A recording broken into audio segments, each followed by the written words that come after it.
you all, and I'm thankful for the study that we have, because it helps us to open up and see, crack this thing open and see what's going on.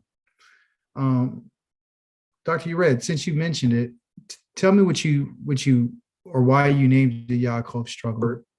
You all. I named it that because we learn that the struggle is not just with Yaakov, but it trickles down to his sons. And his struggle is our struggle. Oh, go ahead, boy. So it's pretty much the same struggle in each generation. Oh, That's deep. that's so cold. That's beautiful what you just said. That's beautiful, man. That is right. When I opened up this week and I was thinking, I said, it said that Yaakov continued living in the land where his father had lived as a foreigner in the land of Canaan. Well, in Hebrew, it talks about not just as a foreigner, but someone who is, he's been traveling in the lands, in the locations that his father was. His father had settled over in Beersheba, and then we see him traveling to, Shechem, and then he left there. And now we're seeing him in another location. And so our family, as you put it, because we're the descendants of this man, the struggle for us is very much like theirs.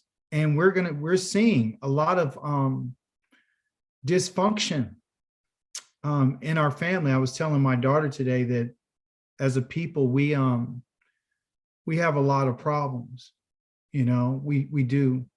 And it didn't start with us. It started with our ancestors and their ancestors. And so, this week's Torah portion is going to tell us about this family, our family, and the DNA material that's been passed on from generation to generation. And those are the things that we're struggling with. And those are the things that we have to overcome, which I find to be quite interesting, because we don't really know what tribe we're from. I mean, we all like to say, well, I'm from Judah. Everybody want to be part of Judah. Then we got some say, I'm from Lewi, right? So we don't really know.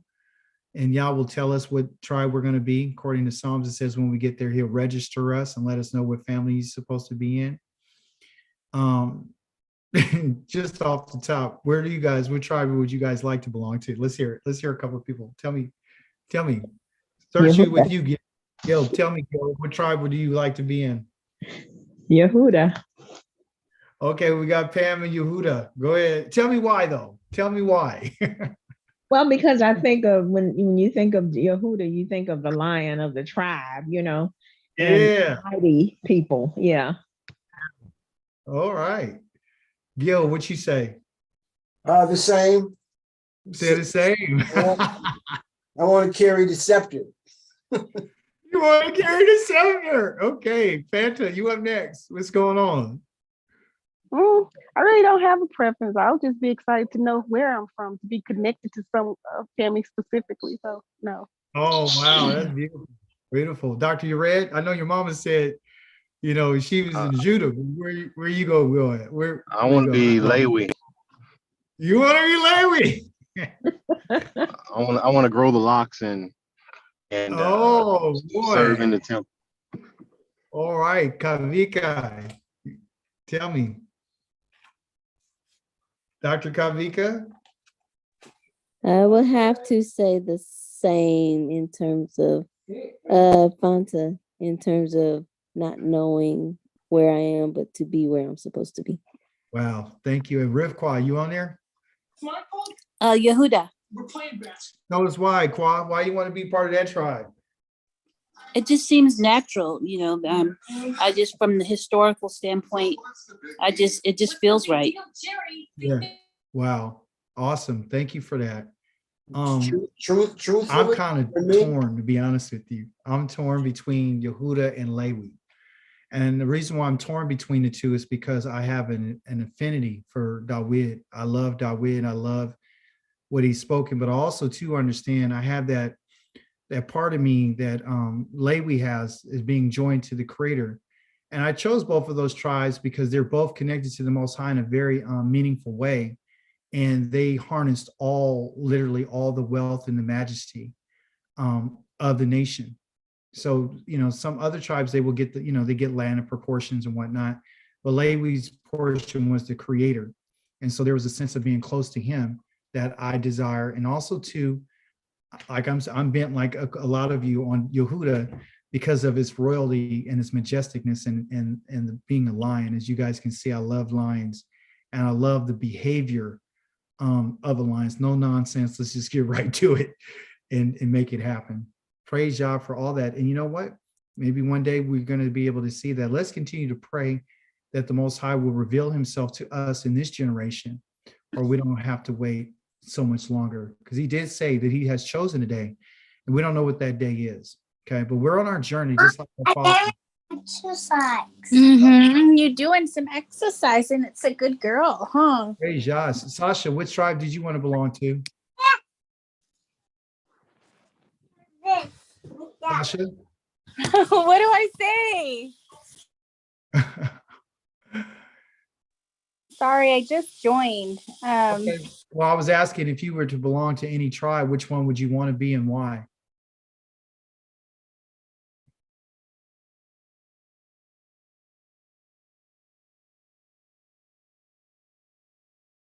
And praise Yah for your attendance tonight. What's the choices? I don't. Well, you got 12 of them, right? You got 12 tribes. you got Reuben, you got Shimon, you got Lewi, you got Yehuda, you got Issachar, you got Gad, you got Zevulun, you got Naphtali, Yosef, you got Benjamin, you got Ephraim, you got Manasseh. You got 12 or literally 13 of them to choose from. I don't think anyone would pick Reuben. We'll come back to you, Sasha. We got to keep moving. Okay, so Rivka, Okay. since you said that in terms of Reuben, tell us, what do you think about him? Because he's part of our Torah portion this week. What did you see about him? He had compassion. Yeah, that's true, Dr. Yared. He did. He had some. He did. And this is the guy that, slept with his father's wife. So he made an error, but you could see that he did have some compassion, but he didn't make a move. He was the oldest of all of them. Okay. So we know if Joseph is 17 years old, right? That means that he's the firstborn. You might want to think that he's like probably in his 30s, late 30s or 40s. He's probably around that age, right? Because Raquel didn't have Yosef until all the other sons were born. They were having those kids, for my estimation, like every time they have a kid, they built him. So he's the firstborn, and he grew up, but his father had said something about him, which we'll get to later in our portion, in a few weeks, that talks about him as what he is and what he represents. And one of the things that his father said about him, which was that he was, and I don't want to misquote it, so let me just go there. When Yaakov was dying, and it's okay for us to go ahead because we're all going to put the pieces together. When Yaakov was dying, he said this about Reuben. I'm glad Rivka brought Reuben up. It's in number 49, Genesis 49. He calls all of his sons and he tells them what their lives are going to be, especially in Acharit Hamayim. And so when Yaakov called for his sons and he said this, he said, gather yourselves together and I will tell you what would happen to you in the Acharit Hamayim. As you stated earlier, Dr. Yared, you said that we are the descendants of these people and whatever happened to them is going to happen to us. And that's exactly what is mentioned right here in his word Acharit. Okay, I'm going to tell all of you what this word Acharit means. Acharit means in the, they would say the last days, okay? Okay, and it comes from this word akar, okay? And akar has to do with a lot of different things. It has to do with something after. It has to do with the idea of after or something later. like the latter days. It also has to do with this idea of Kar, and Kar is anger. So in the last days, there's going to be anger, right? And that aleph on the front of that, a Kar, means a strong anger, okay? Or it also has this idea of another. Like he says, you should not follow another God. Like a Kar, Akarith, you should not follow after. So the God that we're following after, the people we're following after, they follow after the other God in the last days. The Creator's intention is to destroy all gods off the face of the earth. That's what he's after. And I'll show you that in just a moment, which goes to this idea of what's going on with this so-called day called Christmas, okay, and all these other so-called holidays. I have an uncle who called me, said, how you doing? He said, great. He said, are you celebrating Christmas? I said, no. He said, what about New Year's Eve? I said, well, the truth is that New Year's for us, according to the calendar, it starts in spring. Yeah. Okay. All right. Yeah. He didn't want to hear it. He didn't want to hear what the truth was. The truth is that our New Year starts in the spring. Everything in the winter is what? It's dying. It's dead. It's dead. The winter is dead. So the Creator doesn't have any moedim for us in the winter. Okay, just to speak on it, just a little taste. There's somebody out here, they're doing a Chanukah or Hanukkah, and Hanukkah is a Jewish holiday. You say, well, oh, it was through the Maccabees, right? Well, let's ask a question. Is the Hanukkah a queen? Is it a statue? Is it a decree? No. Did the Creator list it at all as a Coke? No. No. Where is it mentioned? Where's Hanukkah or Chanukah? Oh, some people say, well, when they dedicated the temple, that's the same word as used for Chanukah, dedication, because that's what Chanukah means, to be dedicated. My question is, though, where is a kukim or a kok? Kok means singular. Where is the decree for Hanukkah? There is none. There isn't. Okay. Now, I'm not going to badmouth the Jewish people. That's theirs. Let them celebrate the Jewish calendar. Okay. But the Creator's intention is to have us understand that in the last days, in Akarith, some things are going to happen to us as a people. Okay. So what he said was this. He said, assemble yourselves and listen, sons of Yaakov, and you need to pay attention, okay, to Yisrael, your father. What does Reuben's name mean, if you can remember? What means to what?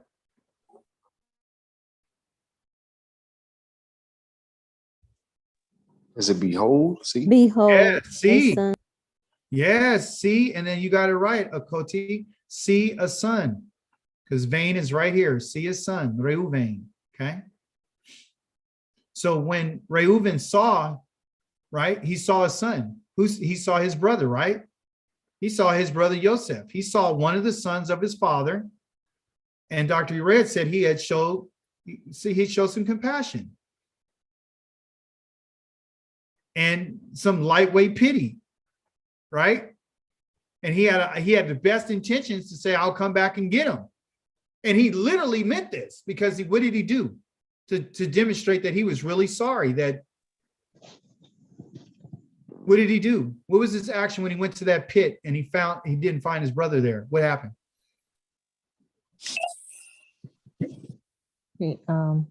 What did Reuben do? What action did he take? Did he cry? Did he scream? What did he do? Huh? He rent his clothes. He tore his clothes. Okay, so he tore his clothes and he ripped his clothes off. Ripped them clean open. And what that means, that's a great sign of distress. Mhm. Great sign of distress and also too sorrow. Okay. Because now this is the second time that this man has failed his father. Listen what Yaakov said about his son. He said that you are my what? Verse number 3. What did he say? You're my what? Firstborn. You're my Right. firstborn.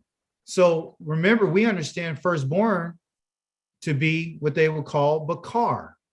And don't worry if you don't remember, we're going to keep talking about it. Okay. Bakar means the first. It also means to examine. Remember last week we need to examine bakar, and we examine what they would call the bokar or bakor. Or the, is it bikor? Bakor. Okay. So bakar, bakor. Bakor is the firstborn. Bakar is the first choice. You take the first choice. Okay, so you got a first choice that you can choose from the grains and from the land and from the tree and all those things. The first choice is the first fruits. Okay, so you get a choice. You could look at these things and you can choose from the fruits. You could choose from this produce. But with your child, you don't get a chance to really do that. Yah says that he chooses the firstborn.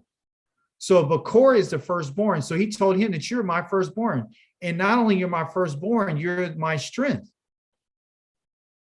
You're my strength. Okay. And you're the first fruits of my manhood.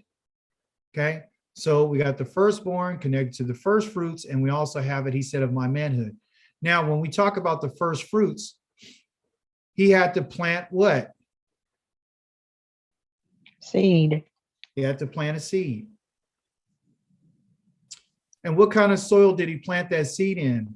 The name of the mother is the soil. What kind of ground was she? What kind of Adamah was she? His mother was Leah. What kind of Adamah was she? What kind of earth was she? What was she going through? Huh? Was she fertile earth? Yeah, she was very fertile. Okay. But also too, mentally, what was she going through? Distress. She was distressed. She was distressed because she wasn't loved. Okay. She was not loved. She wasn't loved, so she was hated. Okay. And she wasn't just hated by her sister. She was hated by her husband. He hated her, looking like, I didn't choose you. I'm just with you to be with you. I really don't want you. And she felt that, and she felt the distress of that. So her whole life has been one of great challenges, as you said, and sufferings, okay, and struggle, okay. So all the stuff that she went through, being hated and distressed, and not knowing where she stands, was passed down, okay. But not only through her, but also too, the seed is not perfect, okay. So the seed came from the father, Yaakov. When Yaakov, right, when he went to the place that he was, did he go with in happiness, or how did he end up in the place that he was in? He had to work for the woman that he wanted, but but he was under distress. Oh yeah. Remember, he left because he was fearful, where his brother was trying to kill him. He had a lot of what you would call issues. Okay. There's a lot of stuff going on him. So what I'm saying is the information, the emotions, and a lot of times we don't like to think about this, but if you got two individuals that have problems and emotional problems and other challenges, that information is going to be transferred and translated and passed on to the first or the seeds of the man, and it's going to be put in the woman, and the child is literally going to feel it as well. So not only was it through them naturally, but also too, it was something as being impacted by their living arrangements, the stress, all those things. So you got to remember that. So we're talking about our family. Okay. So he said, yeah, you're my strength and you're the first fruits of my manhood. You're the first fruit that came out of my fruits. Okay. And those superior in vigor because you're my strength. Okay. And power, you are unstable as water. Okay. I mean, you can fill a cup up with water, but it's not stable. It's a liquid. It's always a liquid form. And what happens with water? Water can what? Evaporate. Water, oh boy, that's a good one. It can evaporate. What else can water do?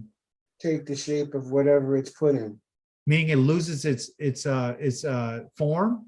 Okay, that's very strong. What you just said, Dr. Uret. Water can move in all different types of directions. It can be pushed by winds. Okay, it's literally unpredictable. You understand? That's why the storms come. It can be easy one minute, next minute it's not. He said, so your superiority will end. Like you just said, Dr. Red, you're going to evaporate. That's what he told him. And this is after all the faults that he had. He saw this in his son. And he told him, because you climbed into your father's bed and defiled it. And he climbed onto my concubine's couch. Okay. That's what he said about Reuven. So when Reuven saw his brother and he felt compassion, he was like, okay, you guys, let's don't kill him. Let's just throw him, And a matter of fact, let's look at what he said. So let's just start right there with him. And we'll talk about Levi and Shimon later. Okay. So he told him, and this is something we need to understand. Chapter 37. Genesis. I'll explain it to you. Okay. Israel. Okay. Sorry.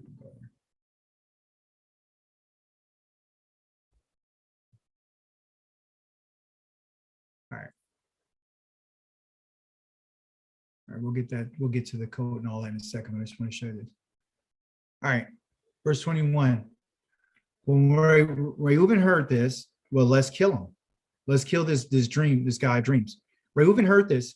He saved him from being destroyed by them. He said, we shouldn't take his life. That's not what he said. He didn't say that. Okay. When we look at the Hebrew, it's going to tell you what he said. And that's in what verse was that? 20, yeah, 20, 21. Okay. Let me show you what he really said. English is not cool. He said, and this is a thought that all of us need to work on. Okay, so Wayomeru, they said, each man to his brother, look, Hine, here comes the master of dreams, the Hakolomoth, right? Here he comes. 20. Now, that's what they said. Therefore, now, Laku, let's go kill him. And then we're going to cast him into one of these pits. Okay, so they had a whole bunch of pits around him. So we're going to cast him into one of these pits that we have here. And Wayamaru, and they shall say, and then we shall say that a wild beast has devoured him. And we shall see, right, the nire, which is our word of ra'eh. Okay, we're going to see, there's that word, ra'ah, in a verb form, ra'ah, meaning like the same root that is in Reuven's name. We're going to see. That's what his name is, Reuven, to see his son, okay? Let me see. Can work. Come on, don't let me down. To see a son. All right. So we're gonna see. And after they said this, look what their brother said. We'll see what would happen to his dreams. So that's the concern. They honestly believed in some way or another that this possibly could happen to us, because they were concerned about his dream. So they want to kill him. So if you kill him, then we can kill the dream. If we kill him, we can kill the vision. We can kill it. Let's get rid of him, because if we could get rid of him, we can stop this from happening. Okay. And Wayishma. And it's not when he hears, and he heard. Okay. They have here a consecutive imperfect, but I know that this wa right here is switching it. We'll talk about that later in our Hebrew class. And he says, after he heard Reuven, the person who they saw him coming, he delivered him out of their mayad. And listen what he said. So he did deliver him, but we'll listen what he said. Why Yomer? Okay, meaning, and he said, not let us, okay? They say here in English, his life. He didn't say his life. If it was his life, then there would be something added to the end of this actual noun. Somebody, if you know what it is, let me know. Because right there, it just says nafash. Okay? And nafash means a life.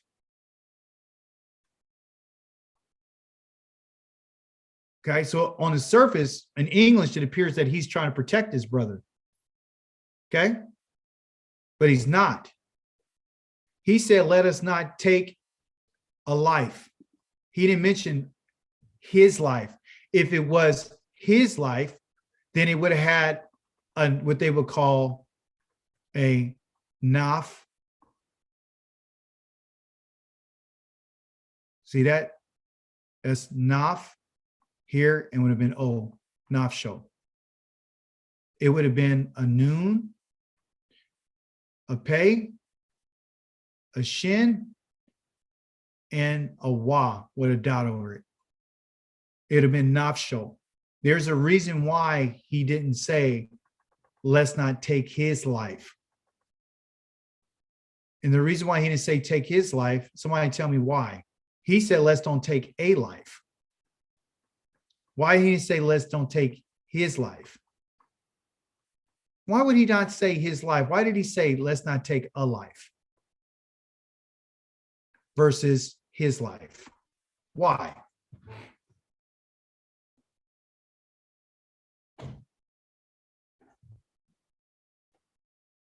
Only thing I can think of is this could start a fight amongst each other and possibly excellent points to anybody's life getting taken during the fight. Well, that, and he didn't want to seem like he was against them, because he didn't say, let's not take his life. Otherwise, it would have been settled if they would have had confidence in him.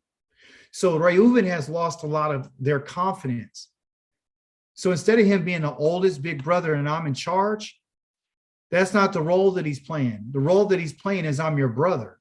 And he's already lost his standing and the respect of his brothers for the stuff that he did. It was very shameful. He lived a very shameful life. Okay. So what he was doing is, in which I'm going to bring out to us, is that he was being passive. He was just trying to go along to get along. That's what he was trying to do. He didn't want to deal with the other brothers, as you stated, Dr. Ured. He didn't want to bring any more so-called contention. He didn't want to take a stand. What he wanted to do was be passive. And what he wanted to do is, he thought, this is the way that I'm going to handle it without making anybody else upset. That's why he said, let's not take a life. Don't let us. See, he's joined himself with them. Don't let us take this life, not a life. He didn't say his life. He could have easily said his life. He didn't. Okay, watch this. So he's being passive. He's being unstable like his father said he was. And listen to this. And why you'll matter. And that means that he said to them, who? Reuven. He didn't say low here. He didn't say why he set up here low like this. Okay. He didn't say low, like we should never shed blood. Guess what he said? This all right here, this aleph and this lamed here, it means not now. It has to do with the timing. So a low means never, absolutely never, like low, don't commit adultery, low, don't steal, low, don't worship another God. That's forever, right? Never. This guy says all. Let's not at this time shed a blood. He didn't say his blood. He said, let's just not shed blood. So what he's doing is he's being neutral. Okay. And that's where Yah says that you got to make a choice. Either it's going to be a low, a never on that which is evil, or for you and I, if we choose, you can choose an all, meaning not now. What happens if you and I do righteousness and we, for now, and we say, well, we're going to all wickedness? You see? So do you want a low wickedness, or do you want to all wickedness behavior? You want to know. You want a low. All means just not now. So what he did, you guys, is he left the door open. He said, let's just put him in here for now. He didn't say that we don't want to, let's not kill him. He said, let's just don't shed blood right now. Let's just don't shed any blood.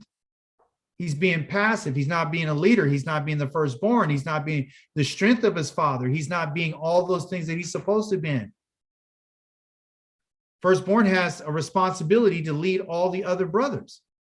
This is the reason why he's lost his rank and his position and the respect of his father, the respect of the community in which he lived, because everybody knew what he was doing. So he is weak as water, and his power and his superiority has evaporated. And guess what? It has always been that way. That's why even Moshe said to them when the tribe of Reuven was like, well, let's go into the land. He was like, what are you trying to discourage your brothers? He was on that tribe because he knew that was part of their behavior, because they're these type of people. They're not now people. They're not a never. See, so out of convenience, a lot of us will be not now. I won't do it right now. I won't hate you right now, but maybe later. I won't kill you right now, but maybe later. I won't, commit adultery right now, but if the opportunity came, I might be passive and might give into it. Okay? Listen what he says. He said, we shouldn't shed blood. We, again, everybody together. Okay? Then he says, Hashliku. And listen, he gave the command. It was him who gave the command. That's the command. Cause him. Now he uses him. Okay? So listen, like I told you, did I not just tell you that he did not use nafsho? But here he turns around and puts an oto. He says him here. The direct object marker is these two letters right here, the aleph and the tav, which is an arrow pointing directly to this subject of the verb. So the action of casting, okay, the arrow to who? Him. That's the third person masculine singular right there. That little dot with the yod right there, the wa, can mean him or it. In Hebrew, it's on the end. Okay. Shem, what did I just say?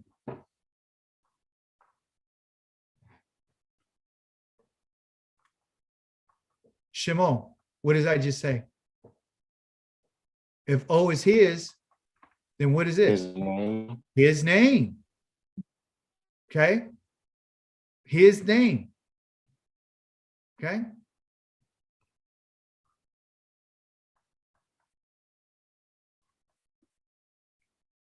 Beto.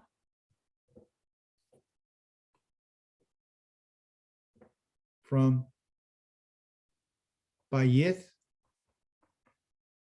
Oh, what is it? What's a Bayith?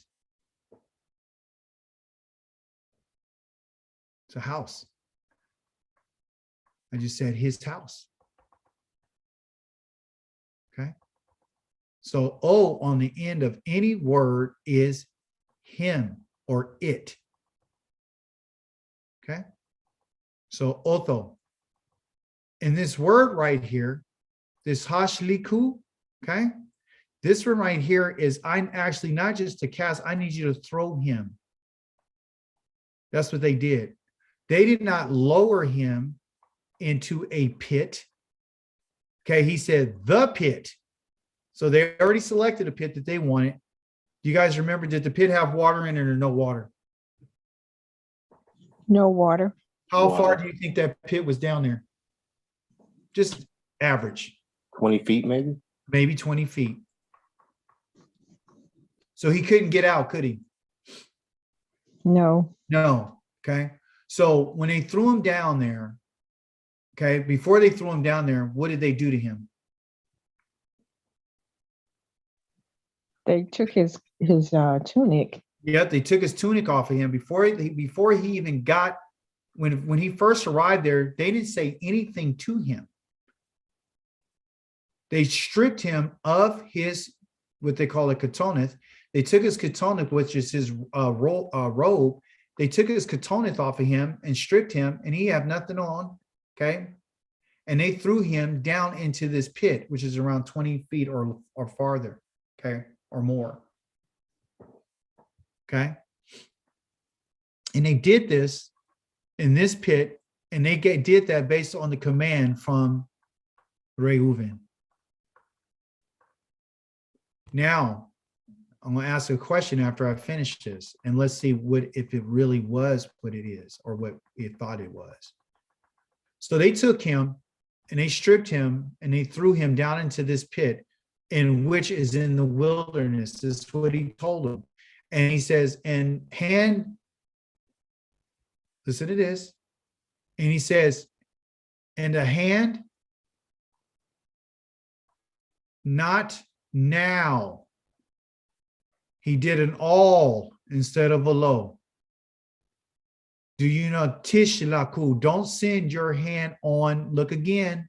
Ryan told you. Now he's talking about on him.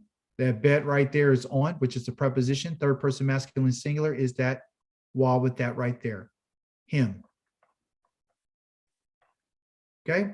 But he didn't say let's not take his life. He was being neutral. Let's don't shed blood right now. He's being passive. Okay. Then he says, don't sin, because shalak means to sin. So don't you tishlaku, don't you sin our hand, second person, your hand upon him. Right. And then he says, Lama'an hitzil, that he might deliver otho, him, out of their midyad, from their hands, because guess what? He might have been afraid of them. As you said, Dr. Yared, he didn't want any fight and contention. He didn't want to lose any more what you would call respect with them. Okay. And he said that he would hashivo. Again, that him on the end is that O right there. Okay. Hashiv, that's cause to be sent to his father. Now, based on what we understand about Reuven, does it seem like he really showed pity and compassion? Does he seem like a really loving brother? No. No, he's not. What can we learn from this? You and I are going to have to be absolute. You and I cannot be an all type of person. It was because him of being an all, a not now type person, but maybe later wishy-washy, like the water could be moved to and fro. It can evaporate, it can change. That was excellent what you said, Dr. You read in terms of evaporation. You change from different states. You move, you get moved with whatever situation arises. You become whatever you need to become at that moment, instead of being absolutely firm in your attitude towards that which is right and that which is wrong. Okay, so we cannot be the not now type people. Let's don't do it right now. Because even he's proposing it made it seem like it was possible that I'm with you, okay? And, I'm trying to appease you guys. He didn't care about how his father felt or nothing. And why would he? Did he care about how his father felt when he laid down with his concubine? No. You see, so the type of people that you and I are going to have to watch out for are these people. The not now.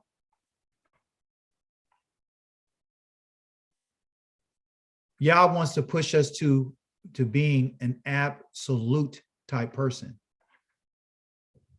Righteousness for us and that which is right and that which is good and that which is fair and that which is just with us has to be absolute, and it means absolutely all the time. Don't be unstable like water, changing your state from when the conditions change on water. When something evaporates, it goes from one state to the next based on the conditions.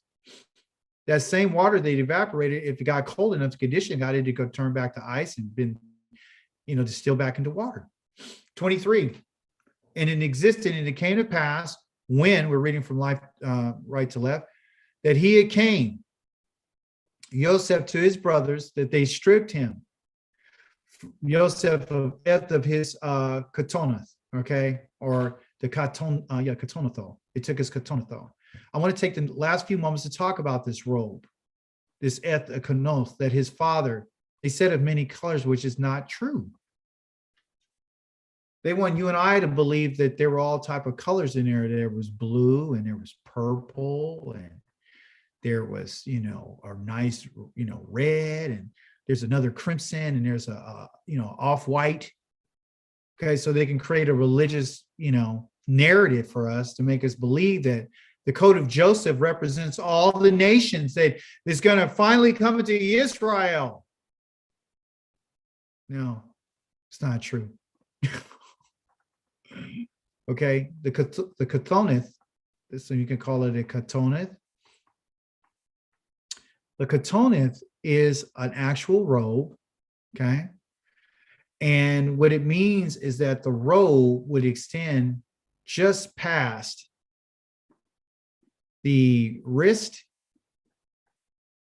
and past the ankles.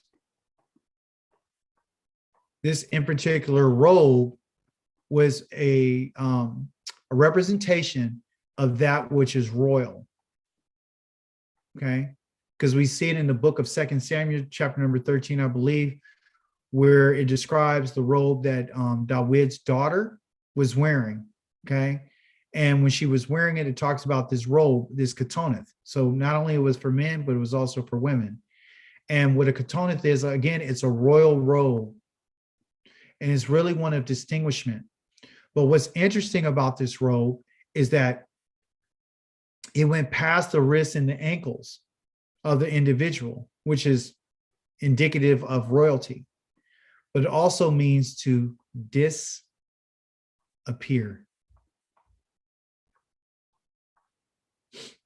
It means to vanish. Now, what's the connection?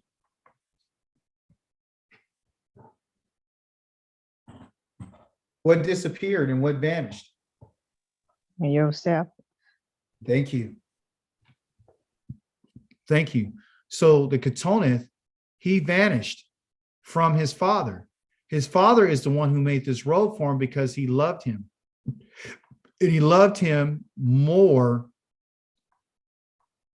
than all of his other sons and all of his other children. He loved him the most. And the one that he loved the most is the one that vanished, the one that and that's the one that they hated. Okay. Where do we see this idea of loved and hated? Shalom, Aki. Where do we see this idea of love and hate? The Most High says that he what?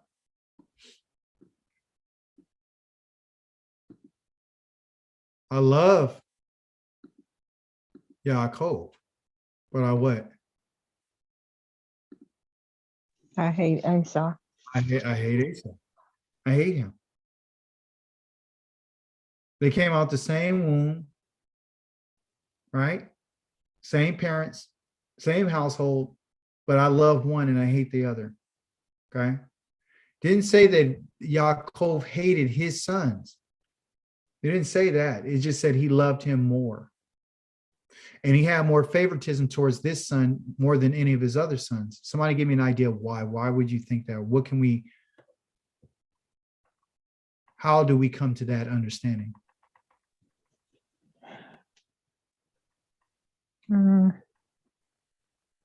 Think about it. Who was his mother?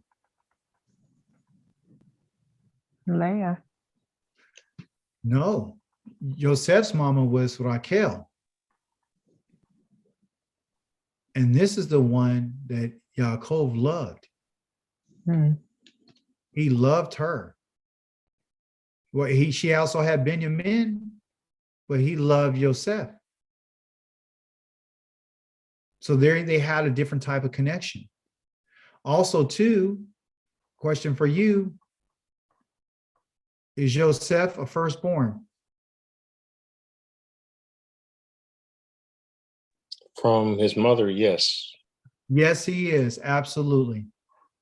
He's the firstborn of that woman. Okay. So we have Leah, who has Reuven, who's supposed to be the firstborn. He's the firstborn, right, of her. But he was the firstborn of his strength. Like he said, you're my firstborn. You're my first fruits. Okay. What does the Most High say about you having two wives and you hate one and love the other? What did he lay down for Israel?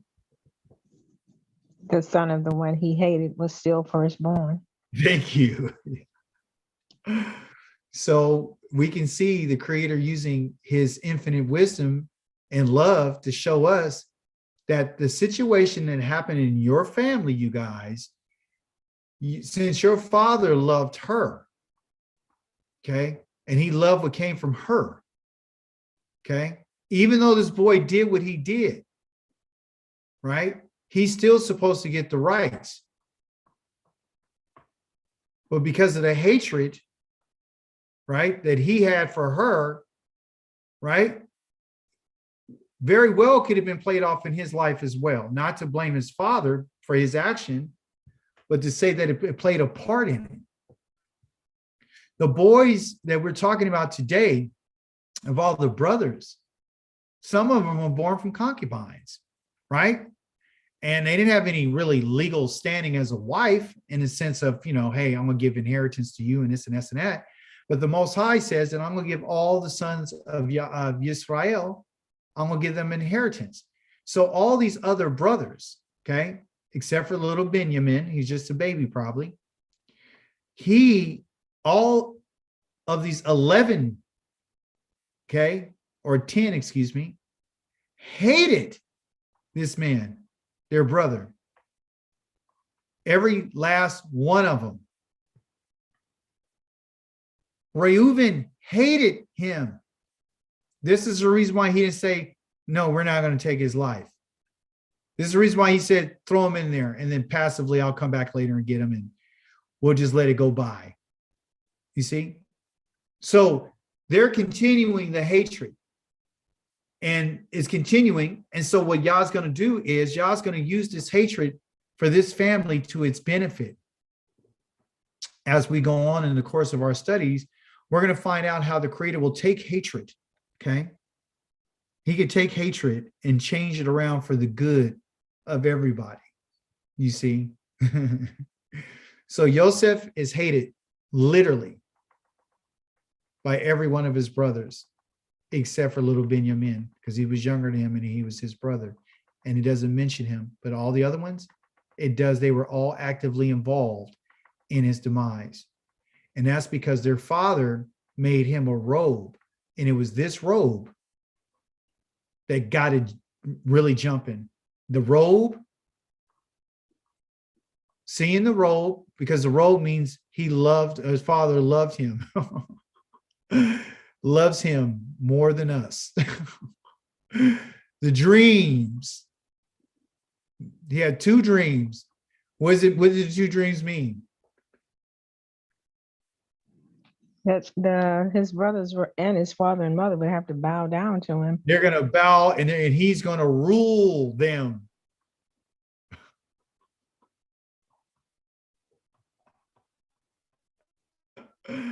So they love him, right? The father loves him, and now it's possible. See, dreams is a big deal. That's why they said if we could get rid of him, we can get rid of this happening. So who stopped them from getting rid of him?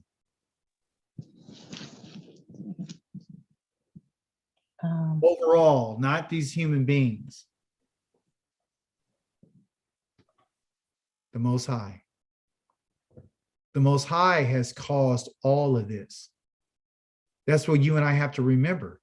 I want you to know through our studies that the Most High will bring these things out to us because he's trying to teach us through their lives. He wants to let us know, not so we can say, well, I don't want to be from the tribe of Reuben. Like Rivka said, nobody wants to be from that tribe. Very well could be. You could be from the tribe of Reuben.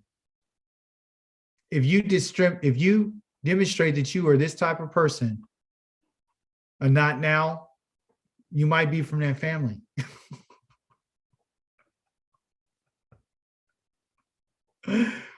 Levites and Shimon, they were killers, right?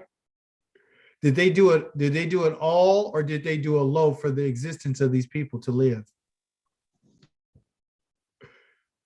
They did a low.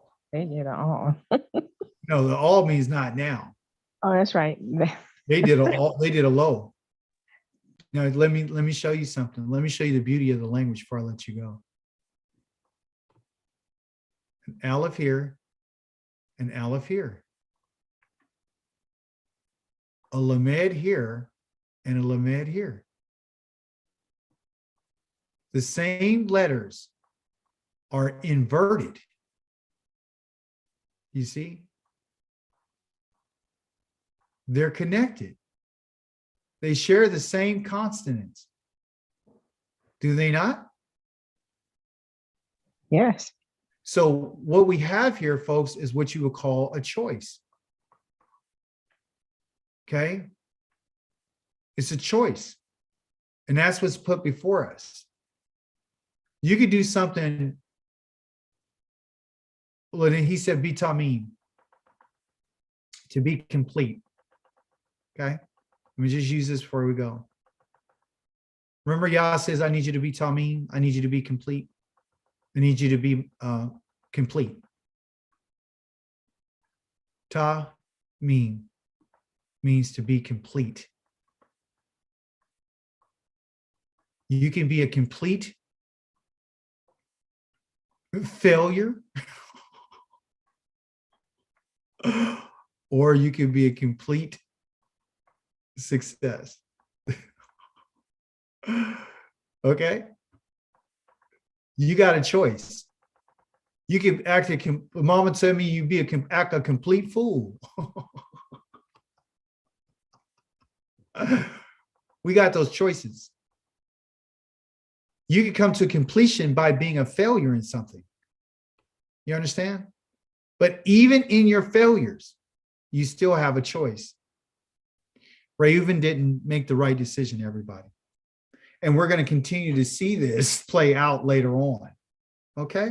So we're going to see it. Any questions?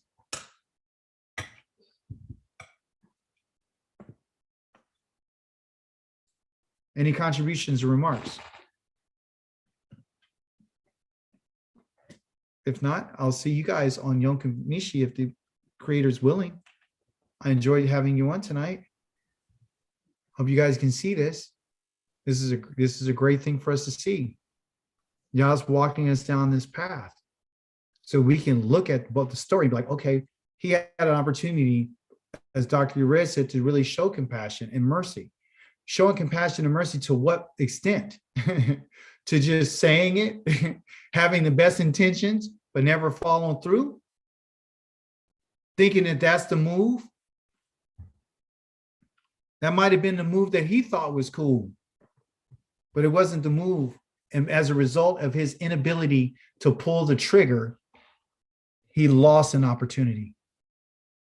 He lost an opportunity to save his brother because he thought he was being passive and he didn't pull the trigger, saying, no.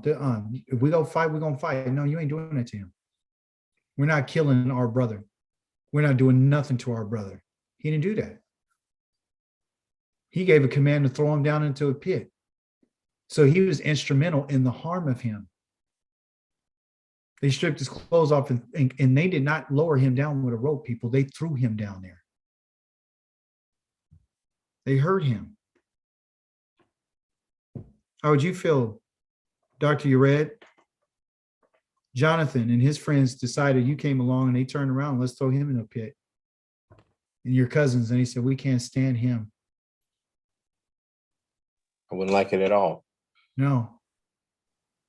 See, not to say that Jonathan would do that to you. What I'm saying is, given the point, how would that make you feel? The people that you've been around, that you grew up with, turn around and they turned on you because you were saying something that the Creator gave you.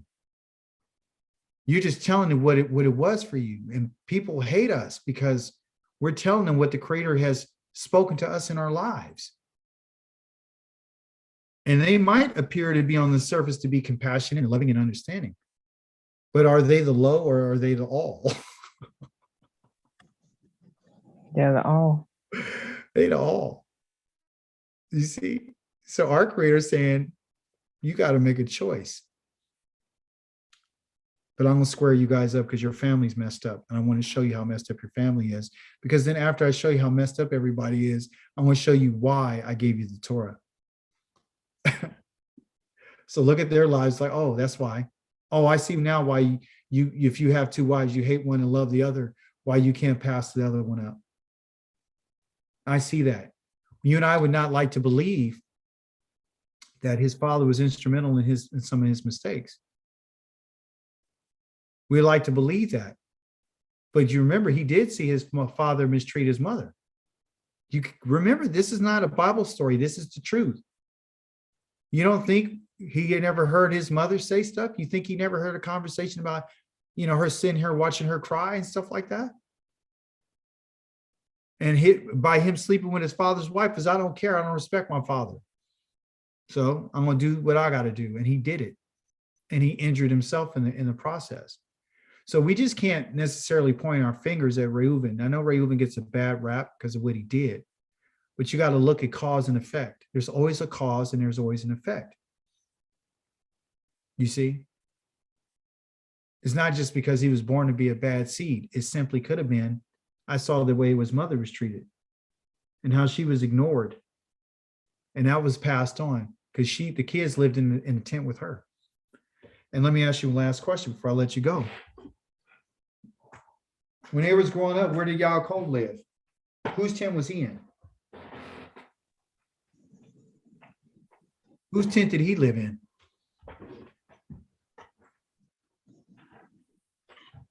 Take a guess. Raquel. He lived in Raquel's tent, you guys. He lived in her. He spent more time in her tent. Because remember, she kept saying, maybe my husband will be joined to me. Maybe remember, join is Levi, right? Levi. The next one is Zebulun. Maybe my husband will dwell with me now that I've had 6 sons. Maybe he'll dwell with me now. Because he ain't been dwelling with her. He's been living with the woman that he loved. That has an impact on people. So this boy, you wonder why Lei Wei them was crazy. That's their mother's kids. You don't know. We just see the results, cause and effect, everybody.